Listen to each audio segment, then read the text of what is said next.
McGee, I think Catherine can swear you in. I have to swear you in. Would you raise your right hand, please? Do you swear to tell the truth, the whole truth, and nothing but the truth? Thank you. Vickie, could you please introduce yourself to the board? I'd be glad to. I'm Vickie Cornish. I currently serve as a trustee on the school board in Florence. I have served 11 plus years on the school board, 7 of those as the chairman. I'm not currently the chairman, but and our chairman wanted me to relay this to you, that she would have been here, except that she had a previous business commitment that she could not get out of. So the board has elected me to speak on their behalf. I've lived in the community of Florence for 40 years. I graduated from Western Montana with a teaching degree, taught in the public school system for 4 years. My husband and I. And in your estimation, has Superintendent McGee complied with the board's direction? He has. In the letter of March 18th, 5 paragraphs down, it said, during the investigation and review of your files, the school board was reminded that you have a very clean work history with our school district. What did the board mean by that? Well, in our investigation of Mr. McGee, we oftentimes look at the pros and the cons of what Mr. McGee has done. We have investigated, we have done our due diligence in our position as a board of trustees in the state of Montana, that we have put a letter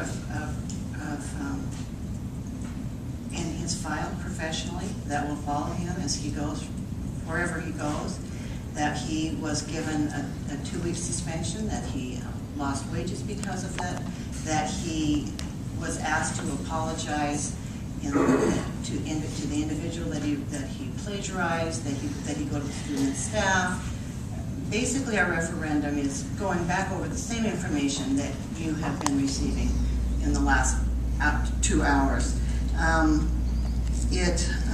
will say that when it was voted on by the board, that it was passed with a 3-2 margin, and that we felt it important that you know, as a Board of Education, that we feel that we have done our responsibility in and for the community and the students and staff of Florence, and that it doesn't need to go any farther than that. That we have taken care of it on the local control that we gain from the state constitution.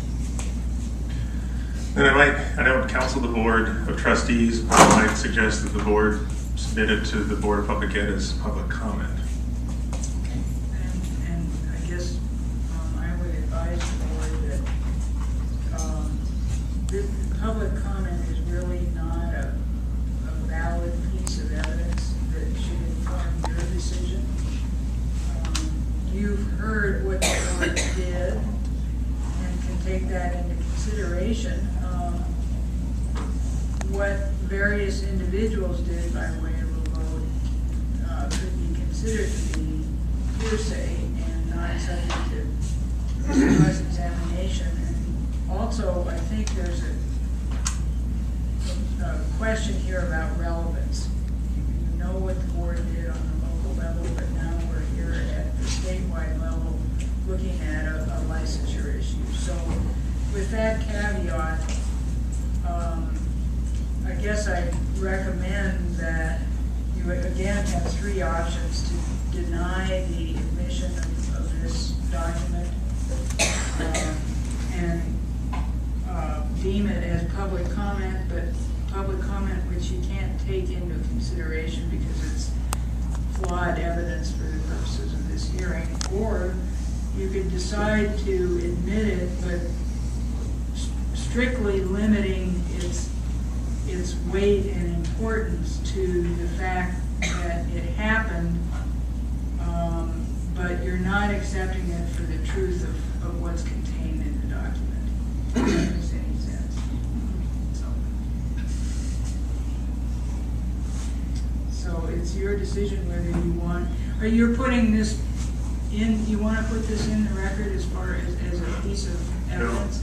I guess my thought was that it would be presented as public comment during a public comment portion of your meeting. Okay, so, The